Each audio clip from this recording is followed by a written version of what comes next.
When I went over to the Football Association first, 1950, you wouldn't wear a good suit going over there with a door to the place. There was about 5 people working in the office, 4 maybe, working in the office. I don't think they ever had a fella or a woman in cleaning the place from one end of the year to another. And then all of a sudden, Jack came along and the money started coming in. And they got a lovely frontage, a lovely reception area. And one of the top officials, Lord rest him, he's dead now. And I said to him, isn't it marvellous to see the change? And he said, I suppose you're going to tell me Jack Charlton done that. Well, I said, you didn't do it, so and the fellas you worked with didn't do it, so.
Jack, obviously a huge influence on you. You know, performed as a player and probably as a manager as well was Don Revie, you know, the legendary Leeds manager. Did he have as big an influence on you as people think? Tremendous influence.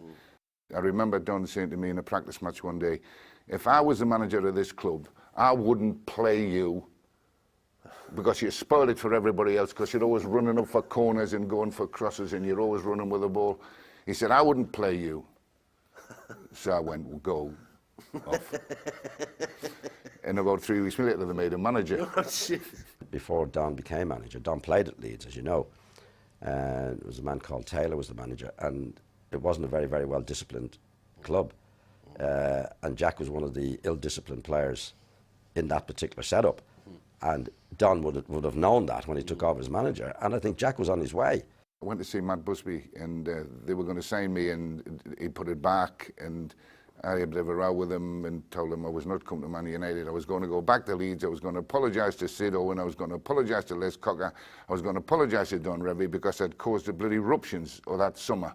Jack made a big decision, which was to buckle down and get on with the job. And that's what he did. And that's when he became one of the best centre-halves. Well, he was the best centre-half, in my opinion, for 5 or 6 years in England at that time. Leeds were in the second division at this point, weren't they? Yeah, when Don had just took the job. Right. And I was mixed up completely. You know, I didn't know, and I came back and I apologised to them all as I said I was going to do. I signed a contract, never even discussed money, just signed a contract. And I think Jack would be inclined, if we lost a goal, to go up centre forward or try and get a goal. Yeah. Yeah, but that was his personality, Jack. I think, you know, Jack is a very strong personality, as you know, and when we had the same for Jack with the lads, he wasn't always right, but he was never wrong, you know. So, but he would. The good thing about Jack was he would do it with the right intentions. I was always up for corner kicks. I was always up for free kicks. I was always up for this. And Don Revie one day said to me, he gave me a bit of a telling off with that some team had scored against us when I was up for a corner kick.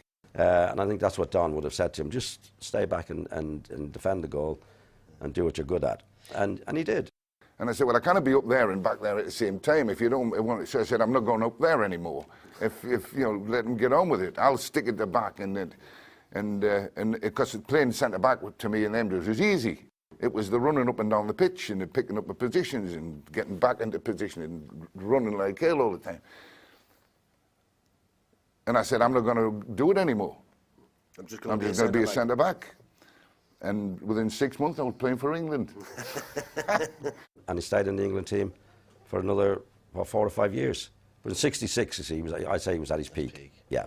But he was a good player, Jack. He was much quicker than he looked. He was well balanced off both sides for clearing the ball, left foot and right foot, and a good head of the ball. Don was as straight as a die. He was honest, straightforward. If he made you a promise, he'd keep it. He'd shift heaven and earth to keep it. He used to call me in at the end of each season for about 3 years, and he used to say to me, the first time I went in, he said, give me a cheque for 2,000 quid. And he said, that's a little bonus for you because you've had a good season. He said, you played all the games, you've had a good season, and just a little bonus for you. And I said to him, no, it's not. I said, it's because you've given Clarkey more money than me.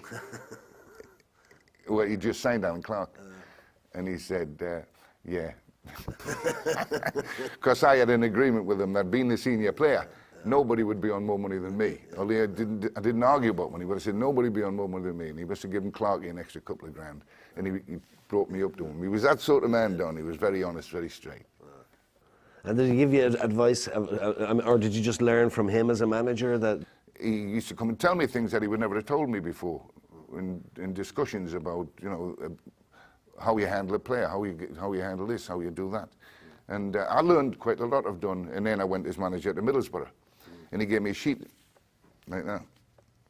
And it was everything that I was responsible for when I became the manager at Middlesbrough. And I went and gave it to the board. They looked at it and said, but if we agree to this, you'll run the club. I said, well, I'm the boss. I said, I'm the boss. I said, I won't interfere with 90% of that. I said, but I can if I want to. I said, anyway, it's there and you've got to sign it, and if you don't sign it, I'm not coming. I said, I'm going to go out in the room and I'm going to wait 20 minutes, and if you don't agree, then I'm leaving in 20 minutes. And they called me back in and said, yeah, okay. Wow. They signed it. And that was Don Revy's list? Don Revy's list about the things that you should be responsible for. You've got to be the boss, you've got to be the number one within a club, so that people know who to come to and go to, or have the responsibility. You've got to take the responsibility. Jack did it his own way, and he believed in, that's what he believed. I believed what I believed. So on many occasions we'd clash in that way, but always in the right way. Jack and I wouldn't have the same philosophy on the game, but we're still good friends today. I like Jack, and we had lots of rows on the pitch and that, but I like Jack. I think there's a basic decency about Jack, and honesty about Jack in what he does. In early December 1985, Des Casey, the then president of the FAI, phoned Jack Charlton. In the course of the conversation, Casey inquired, would Charlton be interested in managing the Irish soccer team? Jack had no hesitancy in answering in the affirmative. Needless to say, this was before the formal vote in the FAI office to see who would actually get the job. On the first ballot, the votes were Bob Paisley 9 votes, John Giles, Liam Toohey and Jack Charlton 3 votes each. On the second count, the votes cast for Giles and Toohey transferred to Charlton, along with one of Paisley's original votes. Jack Charlton was voted in as Irish team manager on a vote of 10-8. There was a lot of shenanigans going on, to be quite honest, in the Football Association at the time that Jack was appointed. Apparently there were 18 people involved in the selection, and on the first ballot, there was supposed to be a ballot, Jack got 3 votes. And it was supposed to be set up, the story is it was set up in a certain way for Bob Paisley to have the job. The guy they really wanted was, of course, Bob Paisley, who at that stage was one of the, patriarchal figures of football management. And he had recently left Liverpool, and they thought this was the guy. There's 3 votes each. For you Lehman. Which left 9 votes for Bob Paisley. And they decided to say, well, pick a winner between Jack, Liam Toohey, myself, to go against Bob Paisley. And the idea was that even with the 9 votes, there would be 1 vote extra for Bob Paisley. And somebody changed their mind. And lo and behold, after the white smoke went up, we were called in, and you could have heard a pin drop when Jack Charlton's name was mentioned. I remember Jack's first game actually was against Wales, and to be honest, I think a few of us were surprised that an Englishman actually got the job. That was first and foremost. But he took it on, and he introduced himself, and he was brilliant with us. And the first couple of training sessions were great. We actually took to him straight away. But you didn't even get to pick the team for that game, did you? I didn't know the players, I didn't know who we had, I didn't know anything about the sort of structure of the team. So I thought, well, I got Mick Byrne to pick the team, and then I went out and played. And then I felt that my job was after the game and when I seen what I'd got. And obviously we were beaten by Wales, I think 1-0. And of course Jack blames me on that because he said he didn't know the players, I did. How did you get Ray Houghton, who turned out to be one of our great servants for many years? Through Morris Setters. Morris came to me and he said, there's a kid playing at Oxford called John Aldridge, and he's scoring a lot of goals. I had a word with him, he had a word with him when he watched him play, and John had said his grandmother was from somewhere here. So, I went down to Oxford to see John. And after the game, I went to John, I got him into the bar where everybody came to after the game was finished, and I got John across, and I said to him, do you want to play for Ireland? I said, you got a grandmother or something? And he went, yeah, I'd love to come, yeah. And then John said to me, what about him? And I pointed across to me, it was Ray Houghton. No, he's Scottish, he's from Glasgow. And John said, no, I think he qualifies, and he shouted Ray across, and Ray came across to us, and I said to him, you got any Irish connections? He said, yeah, my father's from Donegal. I said, is he? I said, do you want to come and play for Ireland? And he said, yeah, I'd love to. He says, but I'm going to give you the opportunity, if you want to, talk it through with your family. It's very important that you're happy in yourself with what you want to do. But we'd love you to come and play for the Republic. And I spoke to my two brothers, John and Ken, and my father at the time. And my dad said, look, you've got to go with your heart where you feel's right for you. And two great players. Oh, I got two players on the same day. I only went to see one, and I finished up with two, who lasted right the way through my period with the Irish. They were there all the time. And when he became first, you had Mick Byrne, you had Pat Byrne, you had O'Brien, you know, and you couldn't tell the difference between Byrne and O'Brien. And he'd call one of them he called the player Mick Byrne, and he called the physio Pat Byrne or the O'Brien. And the fellas be falling around the place laughing some of the things he said, you know. Unintentionally, he could be very funny. When we went training, it was where people said to me, you can't remember people's names. Because I remember taking one of the players and I kept saying, what to call him, what to call him. Now, I knew Liam Brady and I knew Frank Stapleton, I know all of these players that were in England, but the rest of them that made up the team, the squad, I hadn't a clue. The 10 years that I've been involved with the Irish team, under Jack, I was known as James. Now, I'm still known as James to Jack. So, and whenever he calls me James, foolish enough of me, even from the early days, I still answer to James. I had a list, but it was all their second names. And I'm saying, I was meaning, what they call him, and they say, they call him Billy, or that's Sean, or that's Sean, or whatever, you know. And it stuck with me ever since. Everybody says that I couldn't remember the names of the players, which is perfectly true. You know. Trying to get around some of the foreign names, like, and you'd be talking about a foreign name, and you know the fella with the big, you know the fella, you know, and he'd be trying to explain to you about that fella. He wouldn't know. He was trying to think of his name, and you were supposed to visualise who was he talking about. After the success of Ireland winning a 3-team tournament in Iceland in early summer '86, Jack Charlton's style of football was beginning to impose itself on the national team. There then began the roller coaster journey to the European Championships in Germany in 1988. Expectations were raised after a 2-2 away draw to Belgium. Our impressive away form was continued when we beat Scotland 1-0 in their own backyard. But unfortunately, we didn't capitalise on our home advantage. Our position was further worsened with an away defeat to Bulgaria, putting us in a situation where we needed a miracle from Scotland's final game away to the Bulgarians. That miracle duly arrived in the shape of Scotland's Gary Mackay when he popped up with a late winner in Sofia. Irish football would never be the same again. I remember Liam Brady, who had a real go at because he used to play and wanted to play off the back four. I didn't want him to play off the back four, and all of a sudden Liam ran about 20 yards, 30 yards to get to this fullback, and the guy hit him with the ball and the ball went out of play. And I went, that's exactly what I want you to do. And he wanted to change the way Liam played. Now Liam had slotted into a role that John Giles had occupied for many years with the Irish team, taking the ball off the back four somewhere around his own penalty area and working from there. Now, I suppose that was fine for Giles, who was coming near the end of his tether when he was doing it. But Brady was still in his prime at that stage, and Charlton saw that, interpreted it as meaning that Brady was taking the easy option. Jack and I would have different philosophies on the game altogether. In that, you know, when I played with Jack and I'd go deep and he'd say, "What are you doing here? You know, get up the field, I can do what you can do," and all that, which was total nonsense, really, because he couldn't do what I could do and I couldn't do what he could do. Right. You see, Jack sees the world through his own eyes, and he sees football through his own eyes. And this is only my theory on it, that when Jack is playing at the back at centre-half, Jack would see the world through a big centre-half's eyes. Right, so if he got a ball on the edge of the box and it was tight, there's a good chance he'd lose it. Whereas Bobby Charlton or Billy Bremner or myself, if we got the ball on the edge, or Liam Brady, get the ball on the edge of the box, it's no problem.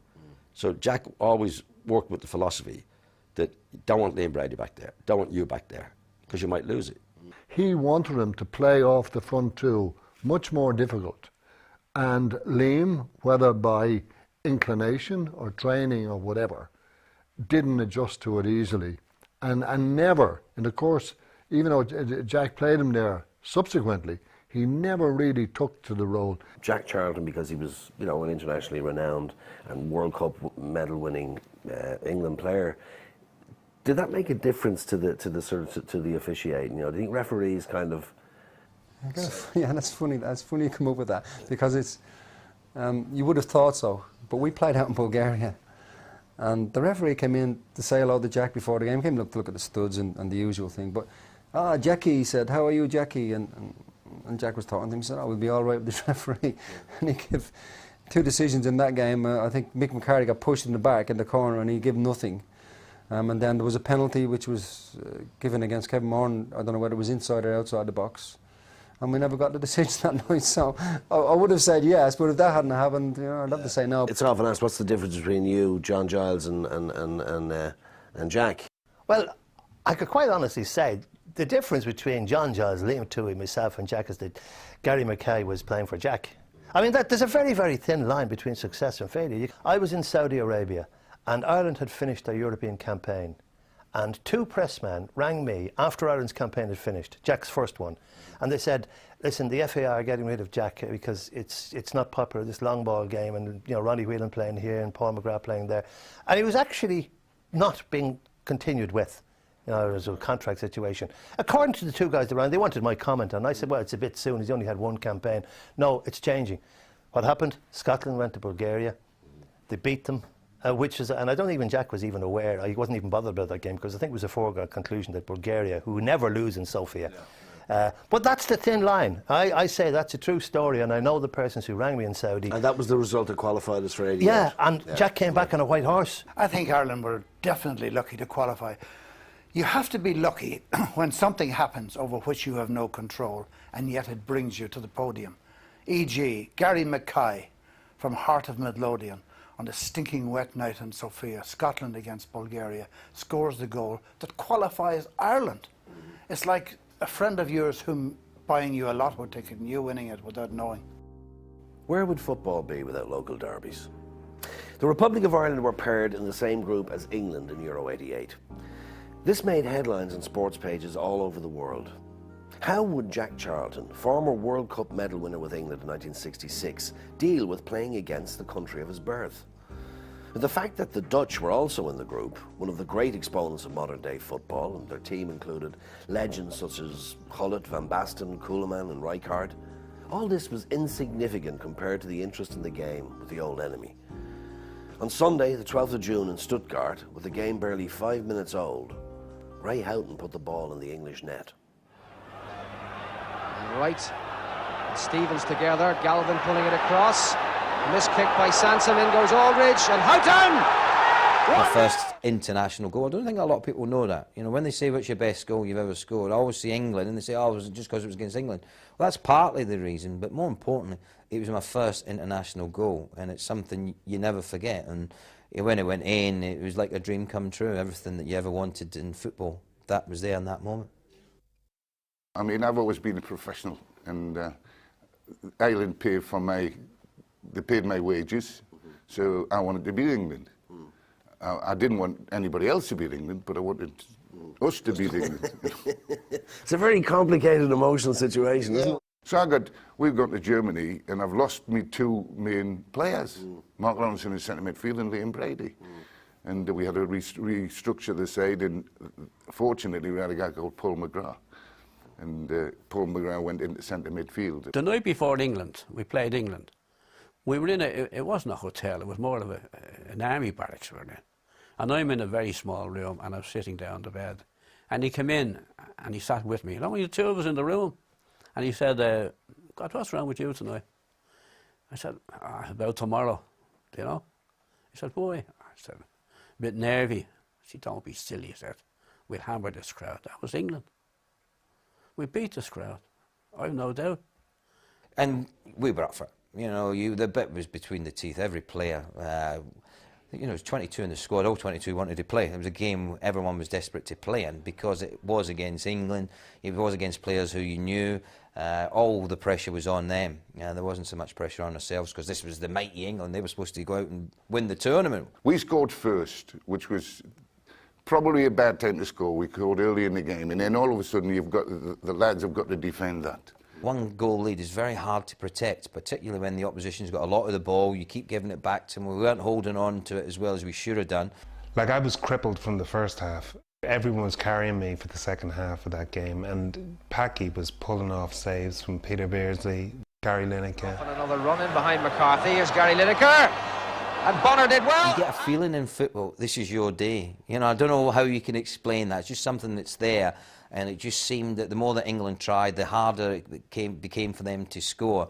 And there was a real belief that we could hang on. To us, Bono was the hero, but not to Jack Charlton. He took him aside afterwards, and I think he was fairly scathing in his comments to Bono. And Bono couldn't understand this. Goalkeeper should be the one stays behind us, the back four. And as the game goes towards the other end, they come further and further out. And any ball played over you long for somebody who can run, like, say, Gary Lineker, he's there to get to the ball first.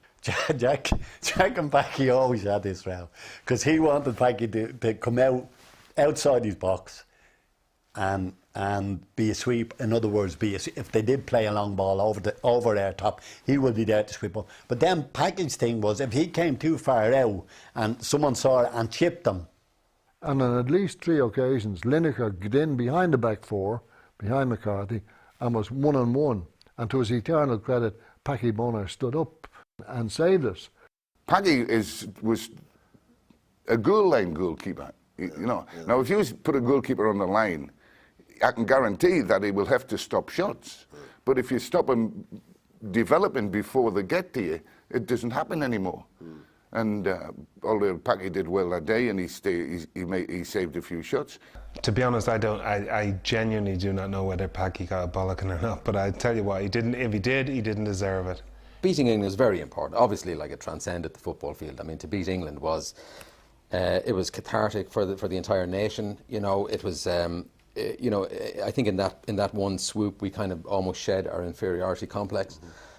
Morning after the night before, Houghton had scored the goal, Ireland had beaten England. I was staying in Cologne, and the following morning I was going to do another game for television. Walking across in front of the cathedral, there were 4 Irish guys on a park bench, sleeping it off. One fella half awake. He said, "It's the merry man." So there's nothing for it, only go back to them and engage them. He said, "We have a question for you. Where's our bleeding hotel?" It was just so important to the Irish people. It was just, you know, like, I wasn't around at the War of Independence, so it was like, it was the nearest thing, you know, to that for me, I suppose. I thought you were in the forecourts. Oh, no, it wasn't. I heard you were in the forecourts. Your brother. You took one in the thigh.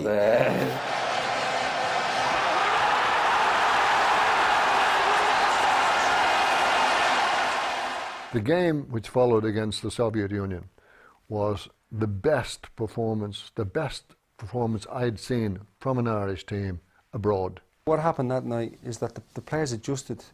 You had creative midfield players who were getting time on the ball and thought, well, I'm not just hoofing this anywhere, I'm going to pass it, I'm going to play. And we played unbelievable football that night. And really, we should have won comfortably, but that's in history. But in terms of performance, in my mind, that's the best one we've ever had. It was adorned by a fabulous goal A great strike by Ronnie Whelan. Maybe it did come off his shin, but so what the hell if it came off his shin? The fact that he got over the ball and he hit it with such balance and power, it was a fabulous goal. And without taking a single tablet, this was ecstasy. The goal from Ronnie Whelan was a fluke, undeniably. At the time, RQ, not having the benefit of television replays at the time, we all thought it was great that he had cut the ball perfectly, but it transpired he hit it with his shin. I was on the bench, so I never actually got to play in that game. But it was the best I've ever seen an Irish team play. We matched what was a great Russian side, and I think we matched them for, you know, physically we matched them. You know, we ran them down. I remember that there was the most blatant penalty I've ever seen when Tony Galvin ran through and the goalkeeper just came past the ball and flattened him and then went back and picked the ball up. and I couldn't believe that it wasn't a penalty. Even on that night, Paul McGrath didn't play because his knee blew up and Kevin Sheedy come in. And again, there was another guy who could pass the ball, Ronnie could pass the ball, and we were playing football. There was times when we played it long.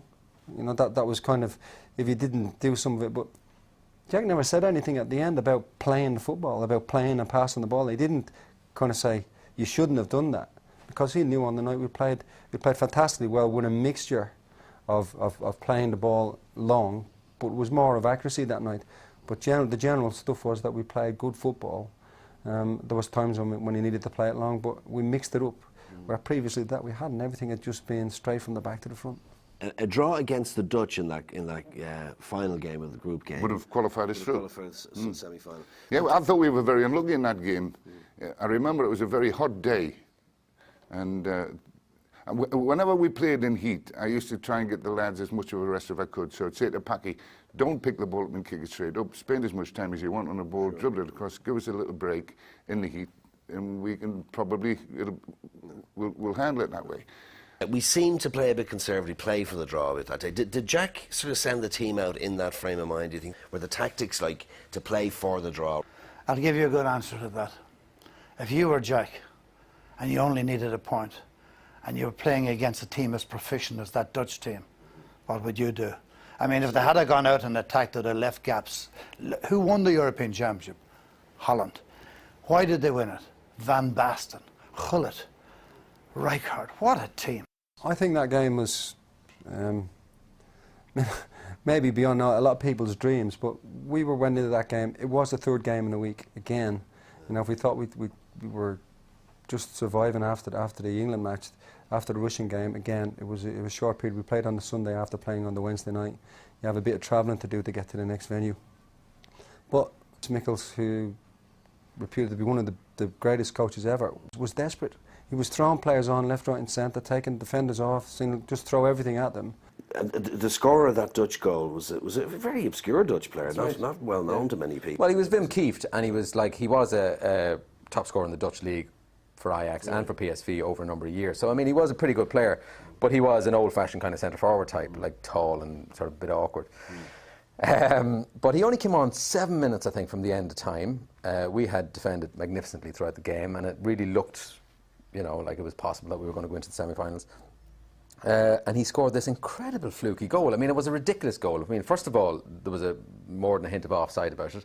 But secondly, it was a miss kick by Koeman, which somehow or other it spun off Wim Kieft's like ridiculous shock of blondie hair. And it took a right angle and went into the goals, around Packy. So there was absolutely no way Packy could have saved it, because it literally, like, it spun, it went around about 3 or 4 corners, and then it went in. The ball looked to be going about 3 or 4 yards wide across the goals, and the ball bounced and suddenly kicked left, hit the inside of the post and went in the goals. I mean, it was a freak goal. And he scored that. And I met him a couple of weeks ago. I was doing this thing about Dutch football in Holland, and I happened to run into him. And I got him to admit on camera that he was actually ashamed by the quality of the goal. We didn't deserve that, I felt, on the day. I felt we deserved a draw and we didn't get it. Kind of, we were devastated, but it was, again, we had gone beyond everybody's expectations. The disappointment was there for a couple of days, but it soon went, because you realised that you had achieved something in Irish history, Irish football history, not so much to do with European or world football, but in Irish football history, we'd done something. Another milestone. Well, we'd taken it to an extra level. We'd reached the success level, if you could call it success, that we'd not reached before. That was the first tournament we'd ever got to the finals of, and we were rated as rank outsiders. Yeah. We had 3 points from the first 2 matches, and possibly embarrassment for a lot of media who'd written us off. We had just lost, and the country was weeping and it was gnashing of teeth, and justifiably so, because the expectation, the people had got so excited. And I had just filed a report, and I'm coming down from the stand and I meet a well-known FAI official who said to me, God, he said, that was a bit too close for comfort. And I said, what do you mean? He said, you know, if we'd have held out, he said, for another 8 minutes, we have qualified for the semi-finals. And I said, yeah, well, what was wrong with that? He said, but we've no money to go on. He said, we hadn't budgeted for getting to the semi-finals. He said, we would have been in big trouble. And do you think they acquitted themselves well in 88? I mean, obviously the win against England was yeah, look, made because the tournament for most of us. Exactly, Colin, that was it. I mean, to do that was it. Jack was going to be a god after that, you know, and of course, ironically, against his own countrymen, you know.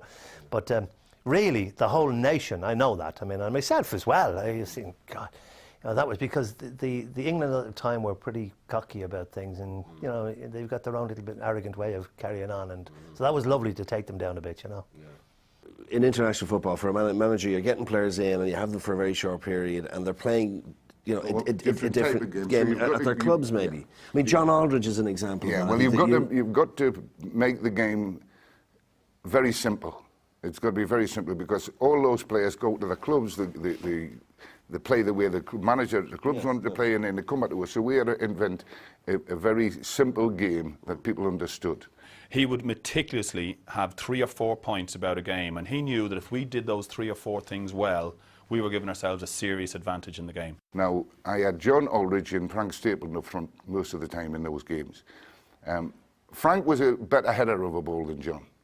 So instead of Frank having to run for balls, we played to get to the ball to the fullback, and the fullback then would knock the ball into the space behind. We already knew that the ball was going to be knocked into the space behind, so John Aldridge or Frank Stapleton would already be on their way, having known where the ball was going to be played, and they would get to the ball first. Ray Houghton, who was the right-hand side, would then feed up the line. He would give him the ball. Ray could then knock it to the fullback, who would back them open. He could play the ball into the box, or Ray could play it. Or we could start to play from there. Once we got the ball. But it was very important that we got somebody to the ball first.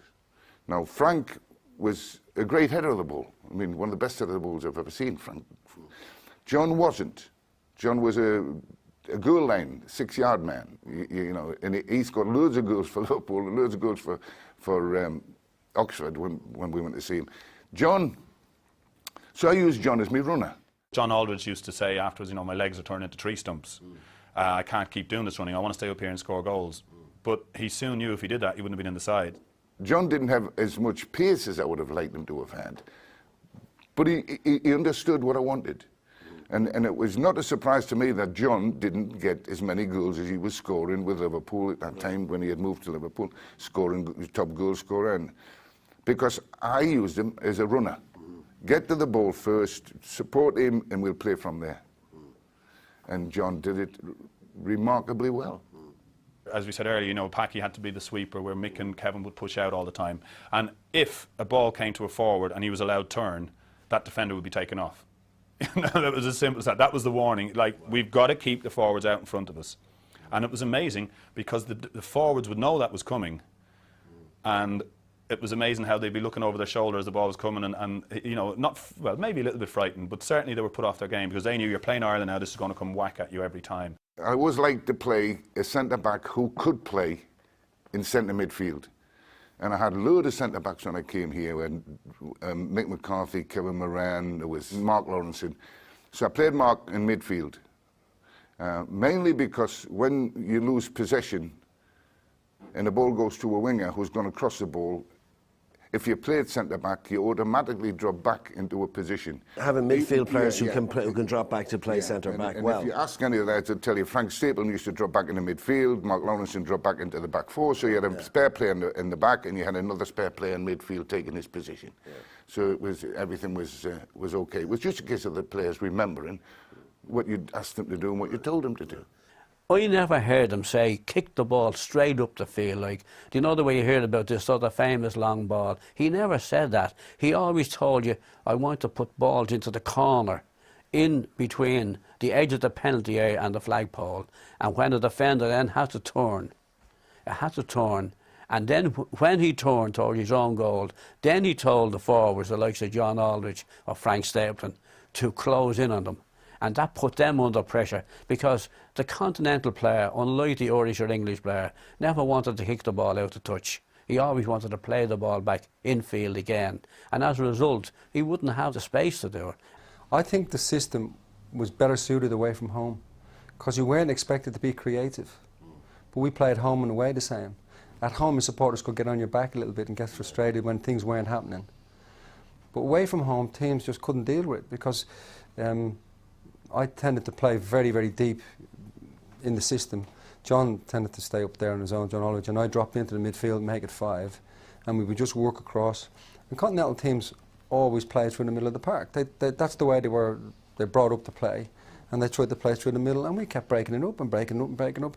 And our momentum then was taking us into their half. We were winning balls high up the pitch, and all of a sudden you're creating chances, and therefore that's where they come. And not giving too much away at the back, because the system was great for the defenders, because most of the stuff that was coming through, when you're closing down and they had to play the ball forward, the midfield was so closed up that they had to play it long, and that suited our centre-backs in particular. They come and attacked everything, and they just dealt with it. So most of the stuff was high ball. Very rarely could play it through, and that's the way the system worked. In Charlton's book, centre-backs were supposed to stay tight on the two central forwards. He felt that if the forward was allowed to turn with the ball, it opened up all kinds of dark possibilities. And his philosophy was, hit them before they turned. But David O'Leary, this wasn't the game he played at Arsenal. This wasn't the game he thought he should be playing with Ireland. And because of that, his career internationally suffered. He left O'Leary out because he hadn't gone to Iceland, and because people like Kevin Moran and Mick McCarthy had done well. So he reckoned, I suppose with some justification, that they were the people who had gone to Iceland. They're the guys who had played well. They deserved to stay. It was under your reign that Mick McCarthy first came into the side, wasn't it? Well, yeah, I brought Mick McCarthy into the scene when, you know, we might have, say, we had very good centre-backs. We had David O'Leary, we had Kevin Moran, we had Paul McGrath came slightly later, with Mark Lawrenson. I mean, take those three alone. But with players that respected themselves, respected each other maybe a little bit too much out there. It was all very well in the build-up in the hotel, everything was great, but when you get out there, I mean, you just need, say, a real leader, a fellow who could throw out a few B's and whatever, and say, and that's what I brought McCarthy in for, because he was that person. He was a shouter, yeah. Yeah, he was a shouter, and he was a leader on the pitch. Like, I mean, you'd have, say, Mark Lawrenson, who wouldn't say boo to Liam Brady, because, you know, he's a great player, I can't tell him off, and vice versa. Yeah. So I was aware of that, and that's one of the reasons that Mick McCarthy was introduced, and I was proven right, because, I mean, Jack kind of went with him as his captain and saw that was what was needed. And I think any manager would say that. I mean, I did leave David O'Leary out because I didn't think that he was doing what was expected as an international centre-half at a particular time. You dropped him, yeah? Yeah, I dropped him against Iceland. That was the first time I think he was ever left out of any team, maybe.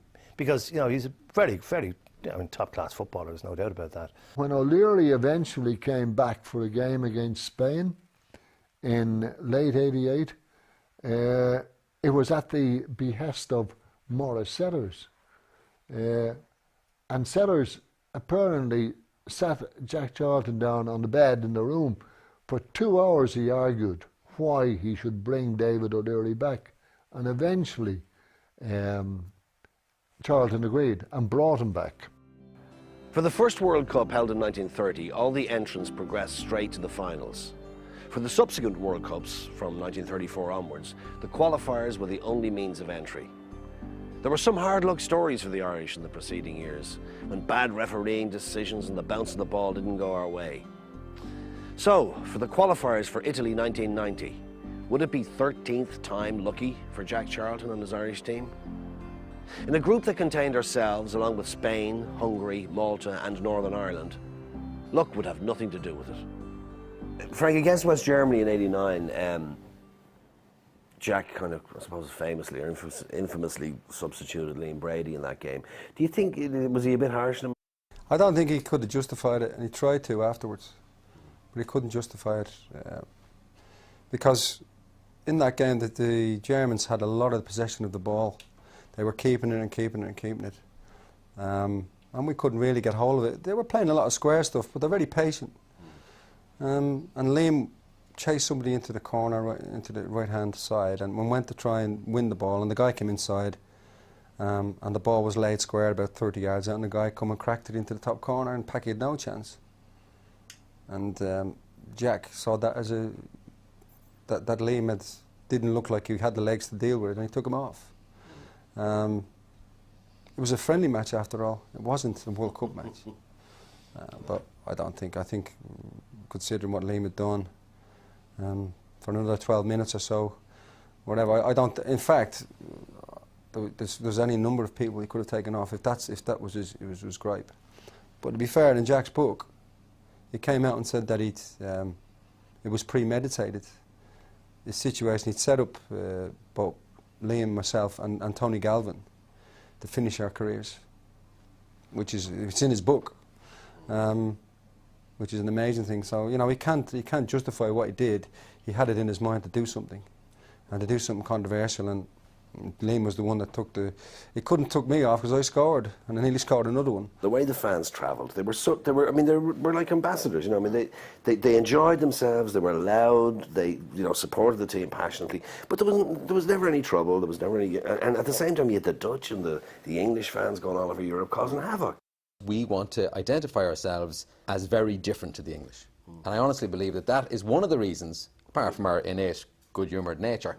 But that is one of the reasons, is because we want the world to perceive us as very different to the English. And this was one way of marking out our territory abroad, was to adopt a more carnivalesque type of attitude. Out qualifying out in Malta, and the surreal, amazing thing was the crowd didn't really get there for the start of the game. All the flights were delayed because of fog in Dublin or something, and there was no week-long trips there. The Celtic Tiger hadn't kicked in. People were on day trips, and that was it. And it was funny because the crowd were coming in as the game was going on, and you could see people coming in with their suitcases. And but the atmosphere was so good.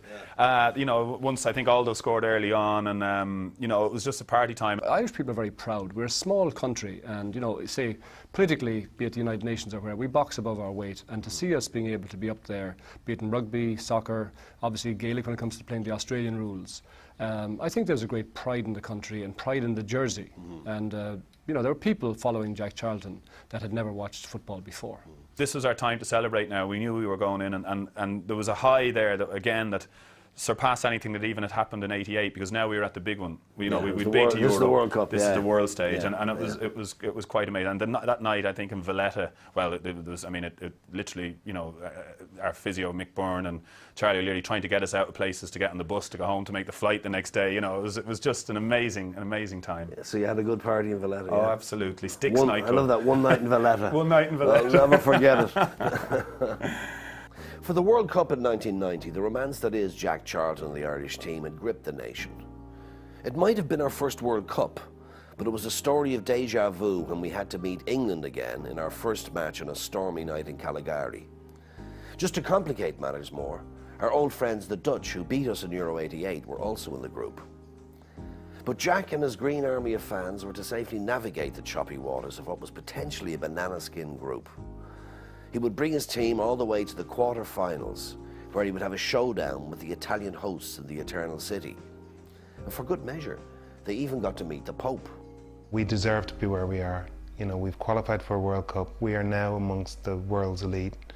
And if we keep doing what we're doing, we deserve to be going places, and although a lot of us still didn't believe it and stuff like that, especially with the style of football we were playing, we actually started to have faith in what Jack was saying, and he got us places we never thought we'd be. Bobby Robson, lovely man, brilliant football connoisseur. He knew football inside out, but he could never, it seemed to me, motivate his players quite as much as Charlton could on the big occasion.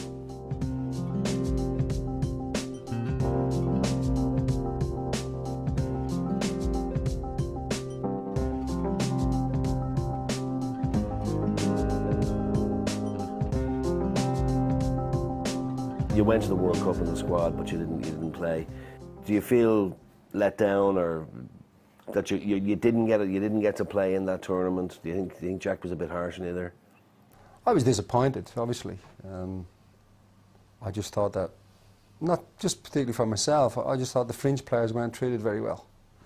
If you weren't involved in the first 11, first 12, whatever it was kind of, you were discarded. And I was disappointed. I didn't expect that it would be ever first choice. But I thought that sometimes what was needed, particularly the game like Egypt, was something a little bit different. Egypt did to us what we had done to some, stifled us, didn't let us play, cut down on our chances, made sure the 2 or 3 players round the ball anytime danger threatened, and effectively shut us out of the game. And they were defending so well, and they actually played fantastically, I have to say. Defensively, they were brilliant. Niall, it's Thursday, 21st of June, 1919. We're 1-0 down against the Dutch. What happened next? Just before we got the goal, I can remember Tony Cascarino coming on, and I thought, oh, here we go, I'm being taken off again. And I really felt there was a goal in me. And but for some reason, Jack put the two of us on together, which he very seldom did over the years. You can go back all of the amount of times, it was always me for him or vice versa. And he left the two of us on the pitch at the time. And it almost, you could see we were marking a couple of little Dutch lads who started getting smaller as the two of us sort of were starting to go for things. And I can... And the keeper and thing was that. So I had to go in. So I put the word, as I was going in, that both of us qualified, if it stayed the same way. The game got played out farcically after that. No one told me for 10 minutes I was still running around trying to get my second goal. You know, I wasn't... it was never going to happen, even with the game half stopped. But something did leak onto the pitch that involved both England and Egypt, which meant that we were both through. We just relaxed, and all of a sudden everyone took their foot off the pedal. And I can remember some years later meeting Hans van Breukelen, and he just came up to me and he said, "You should be buying me drinks for the rest of my life," because he'd thrown the ball to me, and he was actually right in a way. Yeah. I remember it being the hottest day I can imagine. I can remember I've been full of energy at one point in the game, thinking I'm going to last so long now, and then late on in extra time when we hadn't made the breakthrough, thinking, my God, I'm going to faint here, someone's going to have to come in and drag me off this pitch. It was literally the most physically demanding game I've ever played in. It was incredible. And little Hadji used to get the ball off the goalkeeper and run to the edge of our box and have a shot. And because I was the first man to go and close him down, I had to run back in his wake 60, 70 yards until he'd done it. And then I had to get back up for the kick out. Yeah. And then they'd roll it back out to Hadji again. And it just spun around in my head all day. The Republic of Ireland team is involved in a penalty shootout. Niall Quinn fancied himself as a goalkeeper. And he would go in, when the lads had finished training, he'd go into goal and he would bet them maybe a tenner that they couldn't score 2 out of 3 against them. Every day after training, I just used to have a little punt with the lads. I would get in goal, and if they scored 3 penalties, if they got the 3 of them, I'd give them a tenner. If they missed one of them, I'd get the tenner. So that went on, and like some days there could be like 40, 50 penalties, and it'd be the same faces came up to try and take the money all the time. It wasn't so much the penalty practice, it was the idea of taking 10 quid off Niall Quinn. Because we were struggling to find 5 people who were going to take him. I remember going up to Tony Cascarino and saying, "You're taking one," and Cass said, "Well, I don't really want to." And I said, "Well, if I'm taking one," I said, "I've never taken a penalty before in any competition. You know, I've never taken one in the league where I've been playing for a number of years." I said, "So I'm putting myself up for one. You're a striker, you can put yourself up." And finally agreed to take it, and we were struggling to get numbers.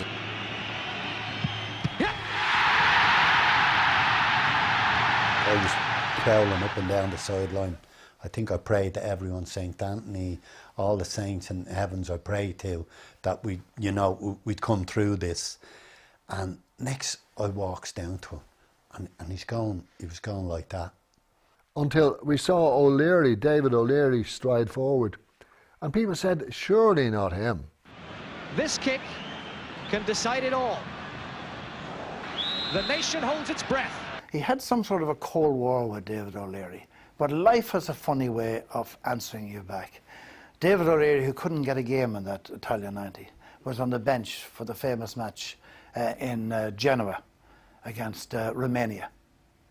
And he'd come on in the very last minute to replace, I think it was Steve Staunton. So now David O'Reilly was on the field, finally getting a game. And I believe, and I've never heard him, O'Leary, say this, but I believe that he had a point to prove to Charlton after Iceland in '86. 4 years on, he hadn't forgotten. And he sensed this was his opportunity. And if he missed, so be it. He was a centre-back taking a penalty when nobody else was volunteering. So he reckoned the percentages were in his favour. If he went up and scored, he was a hero. If he missed, he was a defender, you know, who had a bottle to go up and take when forwards were opting out. 1 to go. Yes, we're there!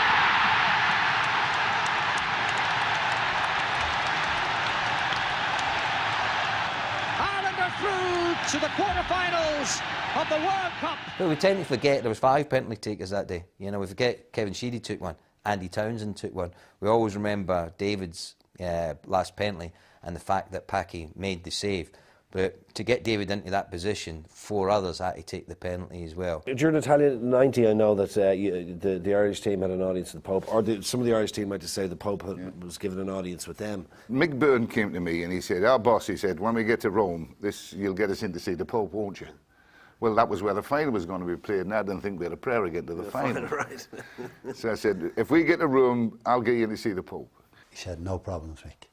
I don't think he thought we were going to qualify, to be honest with you. But anyway, we qualified. So I said, right, we've got to go and see the Pope. He said, no, take it easy, take it easy. Now, I thought an audience with the Pope was that you're going to a room, big room, and he would come in and bless the lads, say a prayer, and then you would have some pictures taken, you have a glass of wine or a cup of coffee, and we would give him a ball and a shirt we'd got signed for him and everything. You know, I thought that was, it would be, it's not. The audience chamber and room holds 7,000 people. It's immense. It's as big as a football ground. Yeah. And we went down the central aisle. Everybody stood up. There were people there from all over the world. And our seats had actually been placed on the stage. I was the last in because I was getting everyone through. And I was the last in and there was no seat on the upper. And Frank Stapleton was sitting in the front. Frank got up off his seat and allowed me to sit in the front. And then all of a sudden everybody goes, shh, shh, shh, the Pope's coming, he's coming. And sure enough, he came through the door at the back and walked straight to the centre of the stage, to the microphones, blessed the audience, and then read his lesson in Latin for about 20 minutes. And then he went and sat on his throne, which was from me 10 yards away, went and sat on his throne. And then another bishop got up and repeated what he had said in Portuguese for 20 minutes. There were 6 bishops got up and repeated what the Pope had said in his lesson in 6 different languages, because everybody in the place were from different parts of the world, different languages. And we sat through this, and I found it very hard to stay awake. Sure. Oh, God. And I was very aware because there was a bank of photographers over the other side. And you're the and next guy I over thought from it'd the be just be like the thing, you know, that does off, that somebody takes a picture and it's on the front page of the News of the World Other People. Jack Charlton meets the Pope, you know. So I'm fighting like hell to stay awake. Jack, I think for all the study that he was doing on teams and stuff like that, Jack felt a little bit tired and stuff like that. So eventually he kind of did nod off a little bit. Mick gives me an elbow and goes, so everyone looks, and Jack is nodded off, right? So the Pope is finishing up and he's giving his blessing. The Pope was on the 3rd bit of his blessing, and he was looking right at me, and he had his hand in the air like that. And as I woke up, I thought he was waving at me, so I stood up and went back. Oh, dear. I tell you, it was serious. Playing the host country in Rome, in a stadium like the Olympic Stadium in Rome, he felt that he was going to get no breaks, whatever, off the referee. And he told me, he said, I sat under, pointing to a tree in the grounds where the hotel was, the day before the match. He said, I told Maurice Sellers last night, we were discussing the match, and we agreed that we'd get nothing off the referee, and any frees we got would be in our half of the field. He said we felt that the referee was going to do us no favours, and he said that's the way it turned out. I think we gave Italy a real good run for the money. I mean, at times we did everything but score, and many people have said it to me from the world of football away from Ireland. You know, to see the likes of Franco Baresi scarpering around the place, totally out of sync, nobody near him, hacking the ball clear, not understanding who was around him, just totally panicking, meant that we did something to the Italians that night. You know, I know we didn't beat them, and people will say, oh, you didn't beat them, but we had them on the rack for long periods. Until the fateful move that came 3/4 length of the field that ended with Schillaci scoring. Challenge, Baggio to Schillaci. Giannini looks for Donadoni. Good parry. Schillaci. Schillaci has scored again. I remember Zenga making a great save from a Quinney header. It looked like it was in top corner, and the keepers pulled it out. And we were a little bit lucky as well, because they had a perfectly good goal to go 2-0 up, which wasn't given. If we'd have had a bit of more belief in ourselves, that we could have gone on and we could have attacked them more and just got at them and put them under pressure, as Jack always said, then I genuinely believe we could have beat them. I think when we come off the pitch, there was a lot of tears in the changing room afterwards, and I think that came from the fact that we hadn't really gone that extra yard, you know, and that was a major problem. And that's what we always say, you know, don't regret anything, you know, make sure that you come off the pitch thinking, well, we were just beaten by the better side. I'm not so sure. We were in the dressing room and it was over. And you could hear a pin drop, and a couple of lads, you know, hurt at losing would throw their boots on the wall, and nobody was saying it. You couldn't hear a murmur, and that's the truth. And I can remember lads would have towels over their head and just looking at the sort of ground, and the doors burst open, and our great leader at the time, Charles Haughey, came in. He had Brian Lenihan behind him and a few other of his colleagues. And those of us who were brought up in Ireland just stood in amazement, you know, because this was, you know, going real far now. And he made a sort of a speech about sporting sons of Ireland, and I can't quite remember how it went, but it was totally, you know, hair and the next kind of stuff. And Tony Cascarino was getting changed beside me, and Tony went really loud, killed the moment. He went, "Who the fuck's that?"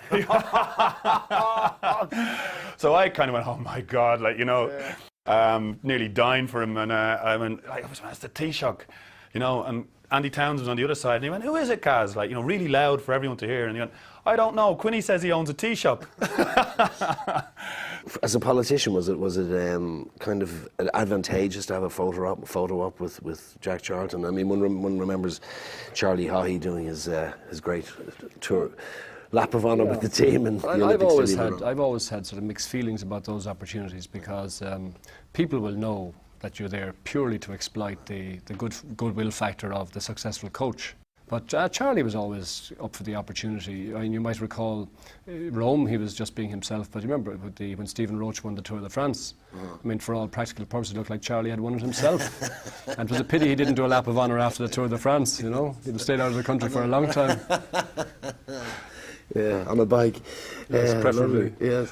I can remember, I suppose, around 1990 when I think I first started to run internationally for Ireland, and I remember going away to races and coming home and there not being anybody at home, you know, because everybody was out watching the soccer matches, the 1990 World Cup, and it was just an amazing thing. It wasn't just for Irish sport, but I think for Irish people in general, and maybe more people just became interested in Irish sport because of the influence he had on the Irish team, and then also on getting the support of the people behind the team.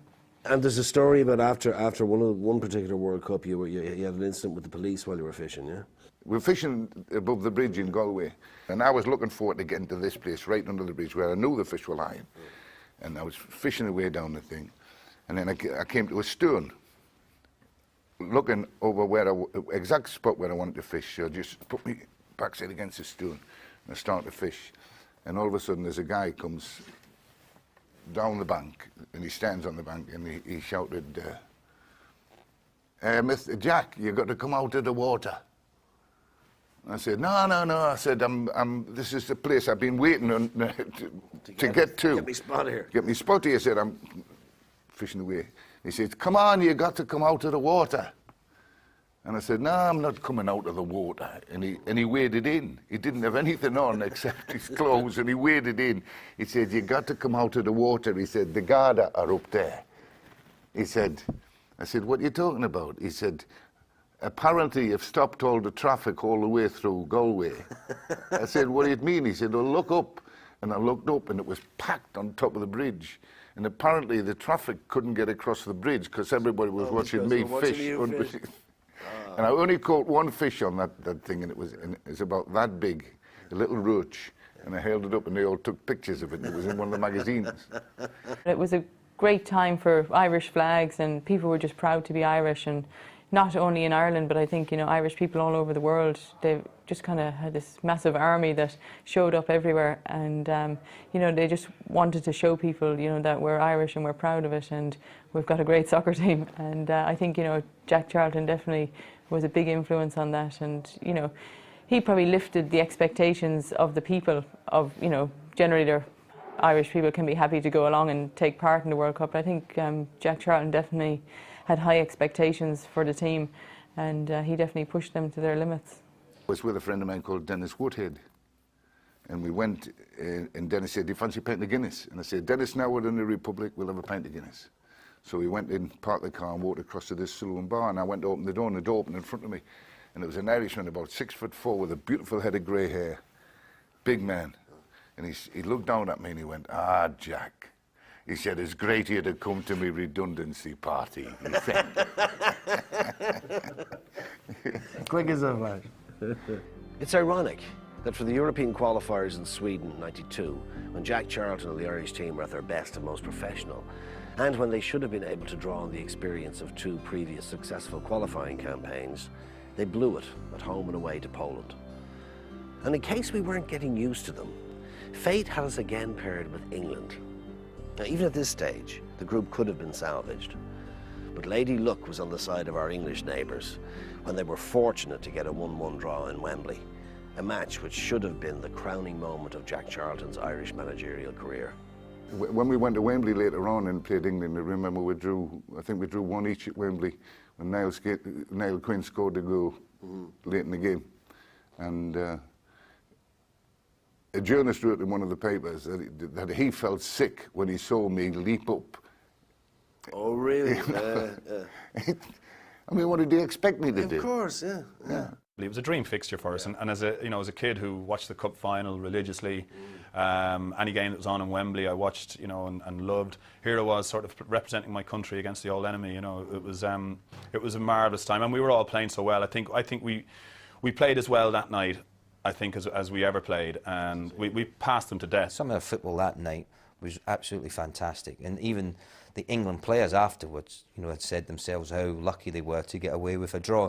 And I think if we had won that game, we would have qualified in '92 for that campaign as well. And even the game in Dublin, we didn't win the game, you know, and it's those little things that, you know, suddenly you start questioning yourself or your teammates and thinking, maybe we're a bit past it and stuff like that. And I think even Jack suddenly started thinking, Jesus, these are not, you know, the group of players that I had.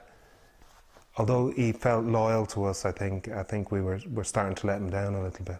It was a very old friend of mine, very, very sick and high. He eventually died in hospital. And I invited him along. I said, Jack, he's a personal friend. He hasn't long to live, which he didn't have. Is it possible? He said, on one condition, Charlie. If you get a car, bring me up to, it was in his house, he was, because there wasn't long from left. Would you get a car, tell nobody about it, because I don't want a big crowd around me. So my son got another lad to pick him up, brought him up to the house to see the man. And on the bedside was a bowl of nuts. And Jack, while he's talking to the man, he's eating the nuts, you see. And while he's eating the nuts, he's chatting away about fishing, football, and the devil knows what. And at the end of the session, he noticed, he said, I'm terribly sorry, but I think I'm after eating all your nuts. And the man said, don't be worried. It took me 2 weeks to suck the chocolate off them, you know. Denmark, who had surprisingly won the European Championships in 1992, were in our qualification group for the World Cup '94. To make matters worse, Spain and Northern Ireland were also there. After a hard-fought 0-0 draw with the Spanish in Seville, Ireland were to surrender their advantage when they pushed the self-destruct button in the corresponding fixture at Lansdowne Road, losing 3-1. As a result, this group was to go down to the wire, with a nervy, nail-biting finish on a famous November night in Windsor Park in 1993. When Northern Ireland went a goal up, Jack Charlton and his team looked into the abyss.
From a situation in the, say, the 80s, when Northern Ireland qualified for 2 World Cup finals, from that situation, they were very definitely the top dogs in the island.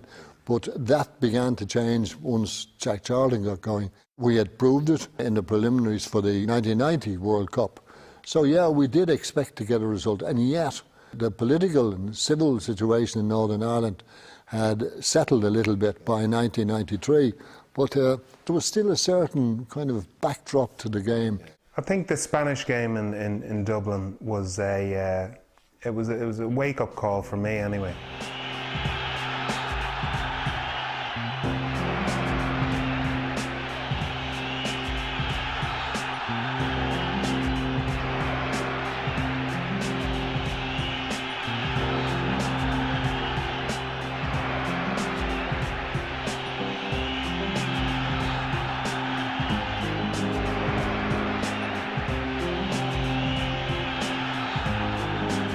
I wanted to play centre-half. I think Jack knew that I wanted to play centre-half. I think the fact that Spain scored so many goals so quickly in the space of like 20 minutes, I think there were three up.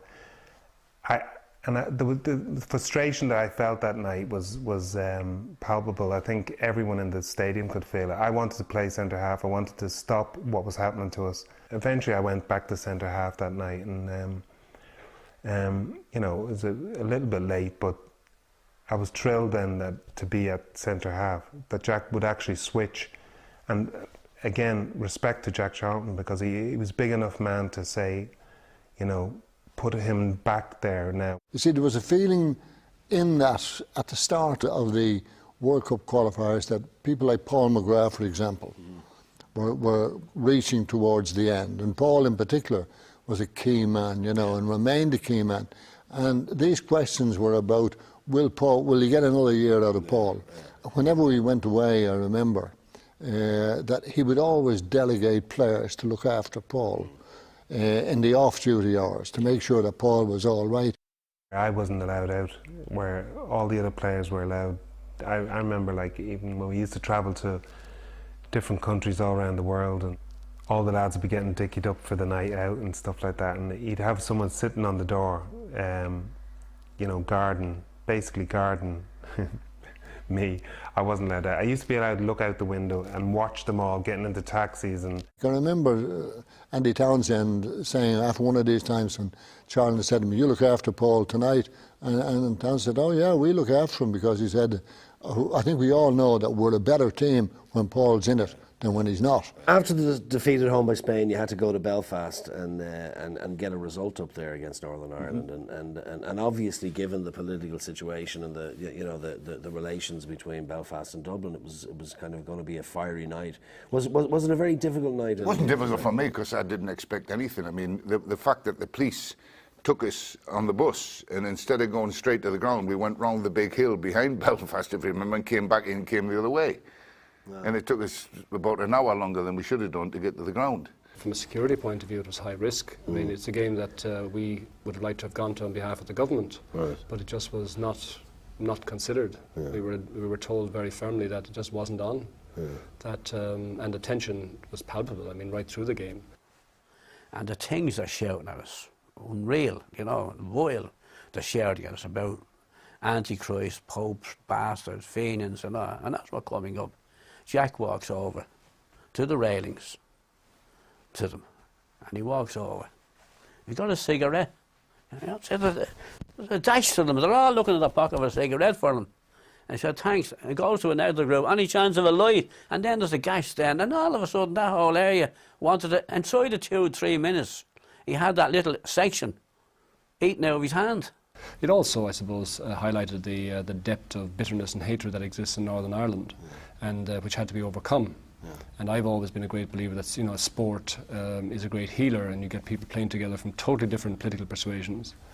And in fact, Gaelic football back in Kerry in the 1920s was a great healer in the post-Civil War situation. Guys who had been fighting opposite sides got together again for the pride of the county. But unfortunately, in Northern Ireland, on that occasion, you know, it just showed the worst of the sectarian problems. I remember Billy walking across the pitch, you know, tight as a drum. Billy Bingham, you know, tight as a drum, and he's to the crowd, and the crowd are all reacting to him and everything. There's no way Northern Ireland was going to lie down and die and let us win to qualify. We had to go out there and do everything that we could. And I remember when Jack brought me off in the game, I was really annoyed because I didn't think I was playing that badly, and I thought there was other players on the pitch who might have been playing a little bit worse than myself. I thought we were doing okay. We'd had a few chances, and we looked the better side on the night. I do remember that, and then they scored against the run play, and then we needed a goal back.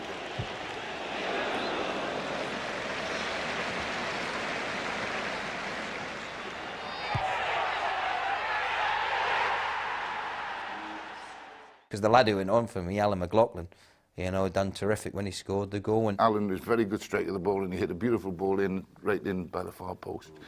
And then we were through.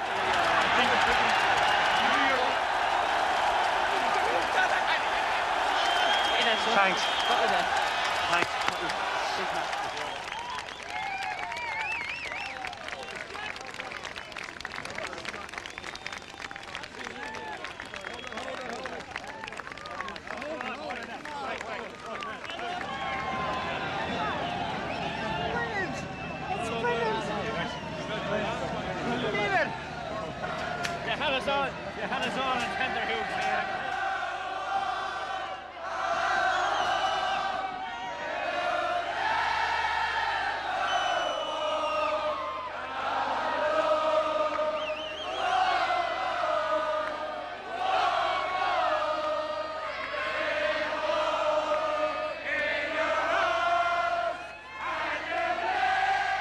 We did qualify to play in America, which we were delighted to have to do, because I mean I knew that how much it would have meant to the Irish to actually now they could go and visit all their relatives in America.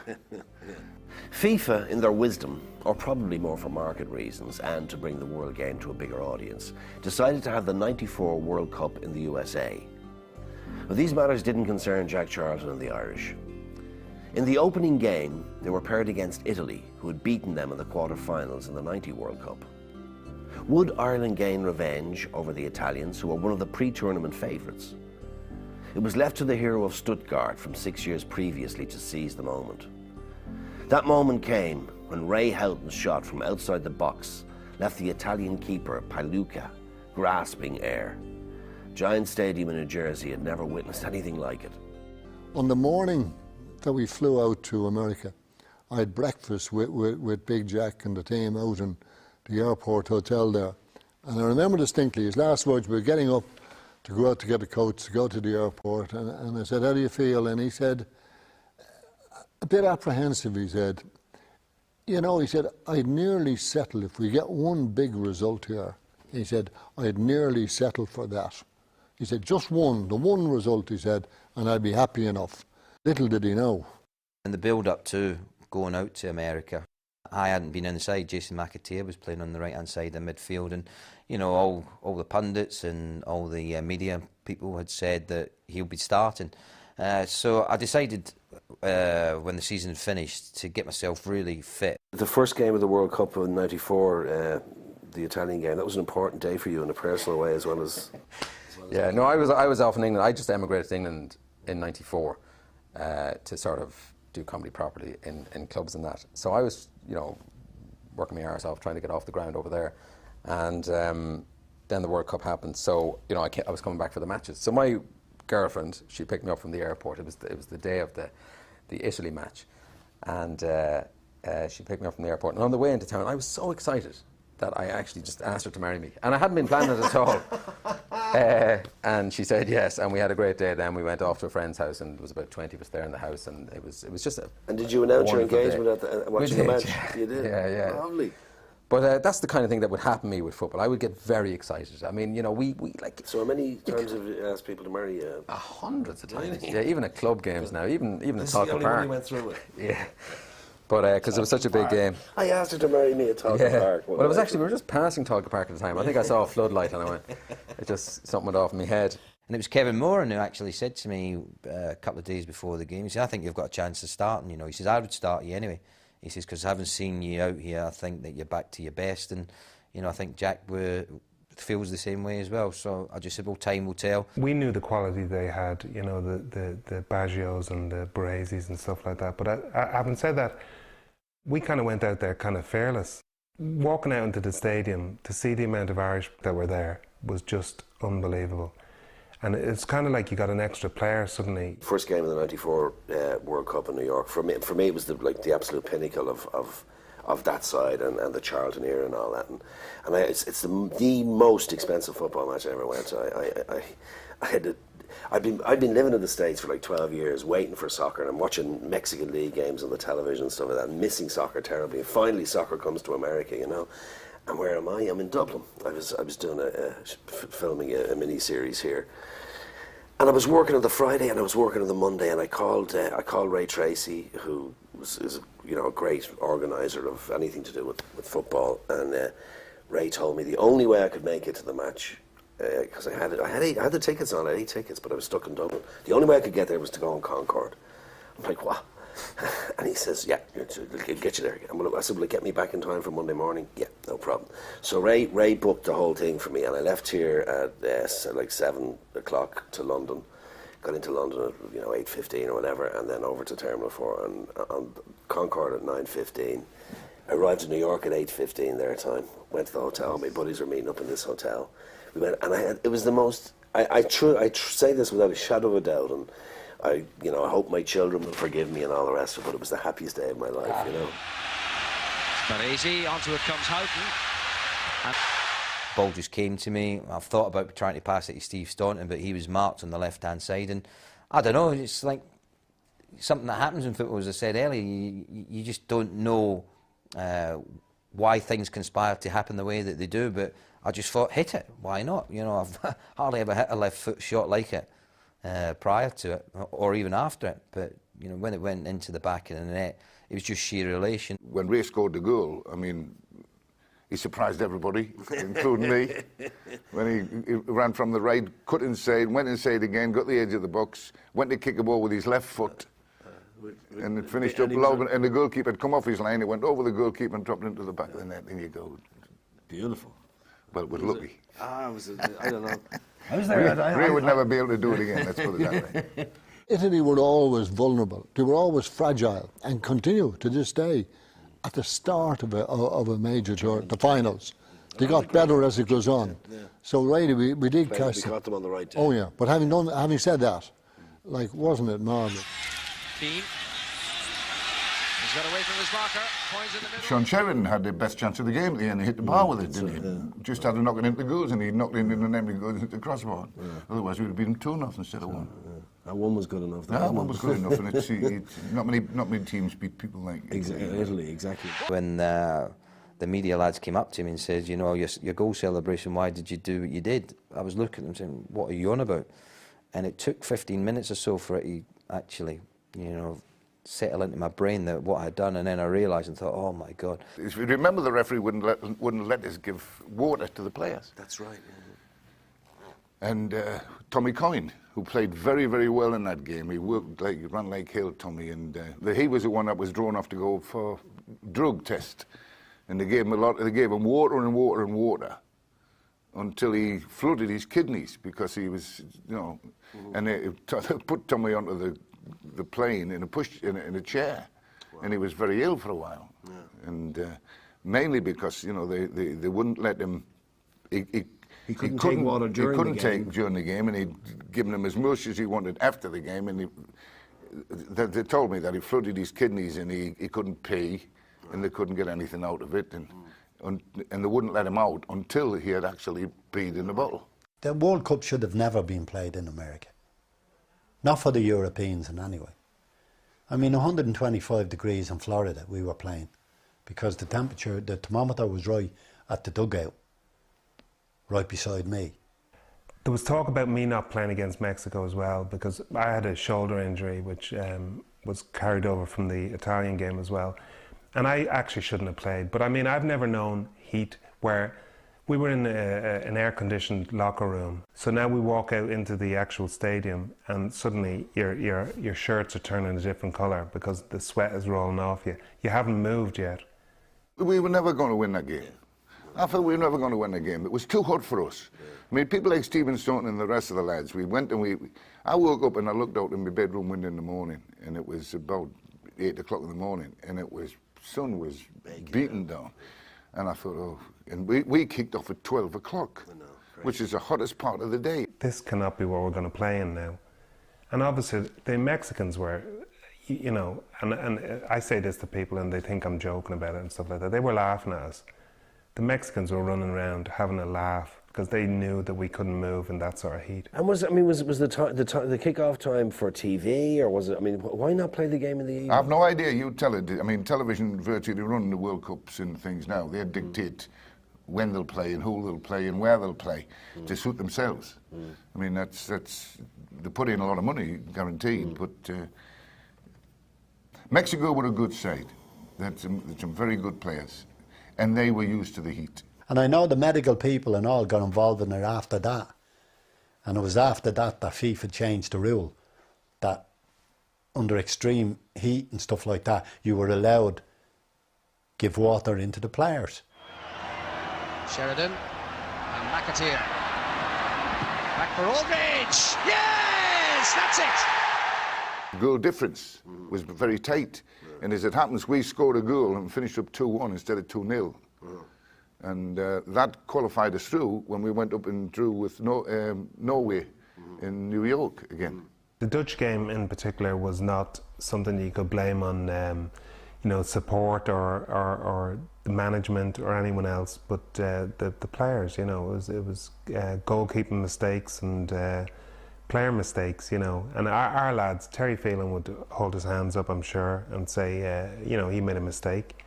That happens in football, you know, you have to accept it. If it happens, you know, it could have been up the other end. And that day I thought I scored a perfectly good goal that, you know, on another day might have been given. It was one of those days that nothing was going to go our way. All good things must come to an end. And so it was for Jack Charlton and his great team. 1995 had started so well with victory over Portugal in the European qualifiers. But the start of the year was also marred by the ugly scenes when English fans rioted in Lansdowne Road, with Ireland winning 1-0, resulting in the game being abandoned. An unbelievable away draw against Liechtenstein started the rot, when a group that was winnable was concluded, with Ireland finishing in second place. That meant we needed to win a playoff game in Liverpool in an emotionally charged game with the Dutch. A night when the old stadium at Anfield would echo to the sound of the fields of Athenry. A night when Jack Charlton and the Irish fans said a tearful goodbye to each other. You played England 4 times and plus that one ill-fated friendly, but you never lost to England. Never lost to England, no. The one I remember most of all was the one when we invited them back to come and play us in Dublin. And there was all that aggravation and carry on and trouble. And it was I was most upset I'm sure. in that particular game. I remember going on the field and trying to get people to get off the pitch and clear it, and looking up into the stand and watching somebody fighting up there, and you're going, oh God, what's going on here, you know. Bizarre results come up from time to time, but one of the most bizarre, I'm sure, in your career with Ireland was to go to Liechtenstein and draw with Liechtenstein. How did that happen? Do you know that happened because Alan Kelly made a breathtaking save in the 92nd minute? Otherwise, we'd have been beaten 1-0. We actually nicked a point in the last minute, but I think, yeah, we had 37 shots on target. The goalkeeper saved them all. We had 27 off target. We camped in their half. We all just had an off day, and it was a real jolt. If we'd have been winning 5-0 after 10 minutes, nobody would have argued. We had so many chances and so many. Niall Quinn put 2 past the post when he was a yard off the post and wrong side, and we dominated the game from start to finish. They played what they played the type of game you'd never experienced before. They just kicked the ball in the direction in which they were playing, and they were humping balls out over the wrong crossbar, putting them across the goals. We'd lost heroically before, or we'd drawn heroically, or we'd won heroically, or we'd scraped a win, but it would do. But this was the first time, you know, this put a glitch in the system. I came in at half time and I was livid. You know, I was going potty with our players. And Andy Townsend said, well, instead of shouting at him, boss, why don't you just tell us how to put it right? And I thought, he's dead right. You know, I shouldn't be in here shouting at the players. You know, if it's there, it's my job to put it right. But it was so frustrating that a team as bad as them could hold us even to a draw at half time. And then we went the rest of the game, and we got worse as the game went on. I don't know why, but we didn't make as many chances we had done the first half. We went, and we finished up in the draw. And I said to the players after that, that'll cost us qualification. We had it in our power to qualify for that group. I think we're the best team in the group. We did everything in our power to hand it over to the Portuguese or the Austrians, anyone who wanted it, really. So it was frustrating, really, that we'd given up the situation where we could have qualified comfortably. We made a mess of that, and then we continued to keep faltering and make a mess of the next stage that we're involved in, which was the Portuguese away. Northern Ireland do us a favour, and we still find, even though we're getting hammered, you know, I think it was 3-0 or 3-1 or something in Portugal, and all of a sudden we realised then someone's given us a lifeline, so we've still got a chance. But it was to end at with the playoff against the Dutch for the European Championships of '96, and Anfield that night was an extraordinary. It turned out to be Jack's last game. It was an emotive occasion. And he would still look back on that and think. First of all, we were without several key players for a match of that importance. So it was a pretty threadbare performance. And Clivert, as you know, got 2 goals. But it was very emotional because we had beaten, and Jack knew before the game there had been kind of the insinuation, let's put it, the innuendo had been made that unless we got out of this match, that he was for the high jump. Yeah. I think a lot of us actually thought about that. You know, although you didn't want to say anything about it, or you didn't even want to think it really, because it had been such an adventure. Jack Charlton had been the makings of a lot of players, you know, young and old. He'd actually made our careers. He'd made us household names in Ireland and England. And it was hard to think of, but I think a lot of us actually that night knew that it was, you know, it was the last days of our football careers were coming up.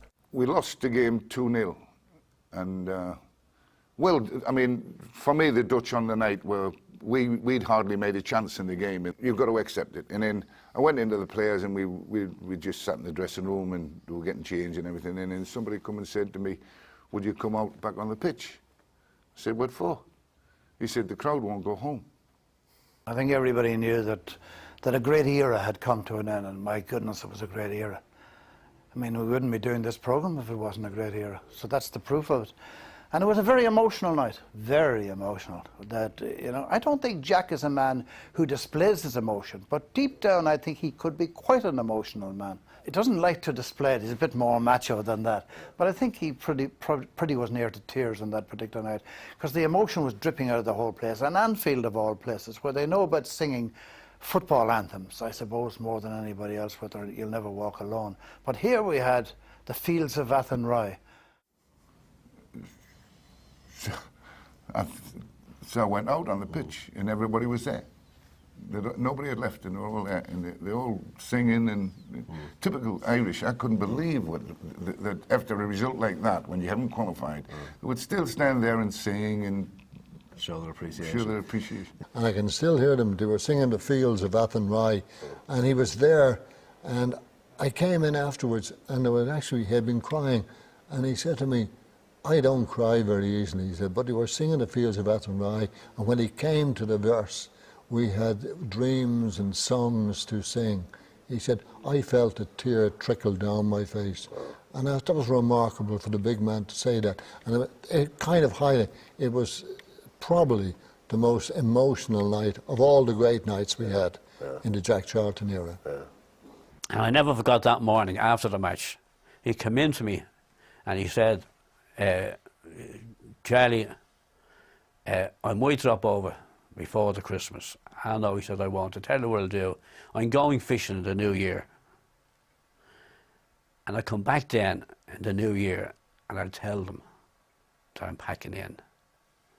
And we'll have a night out before I pack in. See?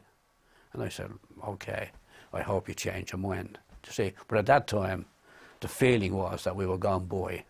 I took the job in January, and I wanted to stay as manager until January, so I could say I've been here for 10 years. And then I would come over and resign. And I told them that after if we qualified, I would stay with the team until after we'd played in the competition. But if we didn't qualify in that, then I would be leaving after the game.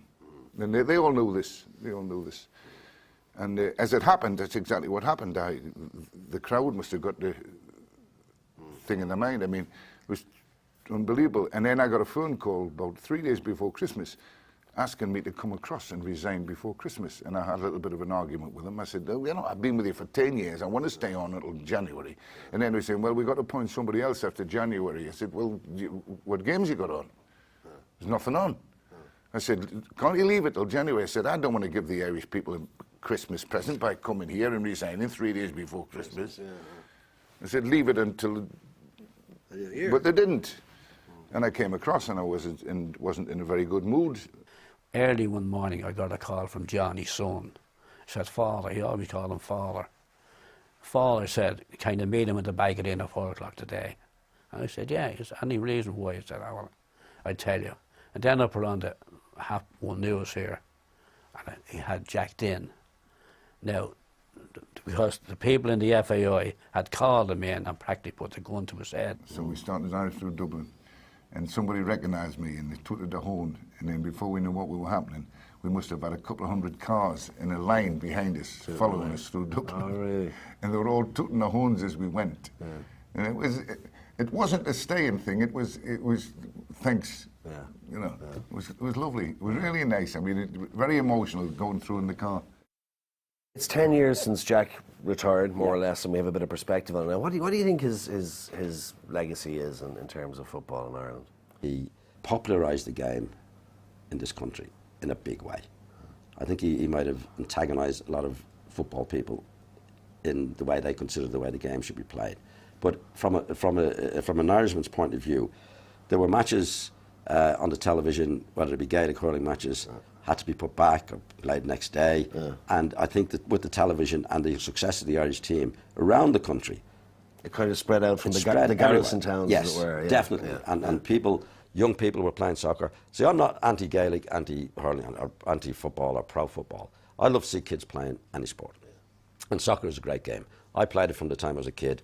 Got a bit of stick at school in Brunswick Street with the Christian Brothers for playing. I didn't know what they were talking about, to be quite honest. But this was a national team with the players, and Jack Charlton representing this country on an international stage. And what it did for the country, I think, was great. It gave an excuse for the supporters to go away and show what a good crowd they were. So they became our best ambassadors. We were the best really. everywhere. So that's what, in my opinion, is what the international team was all about. When I was managing the international team, that's the reason I wanted to do it. I would have loved as an Irishman to take the Irish team onto the international stage and show people that this is the country that we come from. Now, Jack did it, and I think he popularised the game in a way that broke down all barriers. I remember a lovely story. We were playing the North of Ireland. You might recall the match was on at 1 o'clock in the day, and a traveller friend of mine was working in some little village down in around by Roscommon. And he was talking to the shopkeeper, and the old lady came in and said, "Will you hurry up, please? I want to go home and see the match." When I was a youngster in Kerry, there was one soccer team in Kerry back in the 1950s and 60s. I think there are now about 76. Wow. But on the other hand, isn't it great to see guys playing? I mean, Yes. only 15 guys can play for the Kerry team. Mm-hmm. You know, so it's great to see the youngsters out there, and it's certainly, I think that's also part of the success of the Charlton era, that soccer got a lot more coverage, got a lot more television, and a lot more youngsters have been playing it. There are a lot of barriers in this country, as we know, towards soccer, and that's gone, and that's gone forever. I mean, people are supporting this team from all corners of the country. Yeah, there would be, they're going to the Broad, tomorrow, they're going to Broad, they support Dublin, they support Kerry, they support Cork, and that's the way it should be. And I think Jack did that. You know, Jack was the first to take us to a major championship, and it needed us to go to a major championship and get on the telly and do the things that we did, because the whole country was pulling for the team together. Yeah. Whether it be hurling supporters, rugby supporters, Gaelic supporters, there was actually a great enthusiasm for the team, and the soccer team representing the team, the country abroad. And I think that's the legacy, in my opinion, that Jack will leave this country. Jack, you know, later on, he received his Irish citizenship and his Irish passport. Was there was obviously there was no money involved in that, no money passed hands for that one. But Jack obviously deserved it. I certainly, when I brought it to the cabinet at the time, I certainly felt he deserved it. He had brought Irish sport onto a new stage completely, and you know, I think every Irishman living at home or abroad were proud of, and Irish women indeed were proud of what Jack Charlton achieved. I think it was a fitting honour for him. I mean, he had achieved everything that could be achieved in sport. I think financially he's pretty successful as well. So here was something that it hasn't been bestowed too often. Right. It's a very rare honour. I think he's very proud. And I think certainly at the time he had no hesitation, and the day he came to the Irish to get it from Mary Robinson, and then we had a function in Ivy House, he was very, very proud. Me and him didn't see eye to eye for a lot of things, but I can't argue what he got, what he brought to Ireland, you know, the successful level, but it had a limited time, and we found that out by 96. When we got to playing against Holland in that playoff game at Anfield. You know, that kind of, for the end, that was the end. But at the same time, you can't argue the success we got. We'd never even got near that before. So I would never ever argue with that. The method of it, well, we all have different opinions on, but can't argue with the success. You've got to say he's done fantastically well. I think he gave us a belief in ourselves that as a football team we didn't have, you know, which we now take for granted. I think he also gave us ordinariness, because he was an ordinary man, too ordinary at times. It certainly showed to me, you know, that you didn't have to be a complete bully, in love with yourself, look down on everybody else. You didn't have to be all them to be a star in the football world. And I think his dignity throughout all that. I mean, he'd lose the rag with you and he'd make a show of you, but it was over and done with at that time. And a very charming man who I would like to think is a friend. There's not many managers I can say that about. Jack Charlton, I think, has left behind a great degree of honesty. He got honesty out of his players. He gave to the honesty to the fans, and they reciprocated. I think that is what stands out for me. And the fact that today, did he do right, did he do wrong? Well, that balance book, that great ledger, is there for everyone to see. He can walk down any village, any town, any city in this land and be recognised and welcomed. I'm not so sure he could do the same in every village in England. Came to Sunderland to see me play near the end of my career, and of course I've been telling the lads all the Irish stories, and it was Jack this, Jack that. They used to get on to me all the time. But he actually came to one of the games, so I got him Players' Lounge tickets, so in front of all my teammates, you know, I was there with my hero sort of Jack thing, you know, and I had a big smile on my face. Jack came over and he went, you know, you were fucking hopeless today, you know. Nobody does it better than the Irish. Nobody. That's just because you're talking to me, John.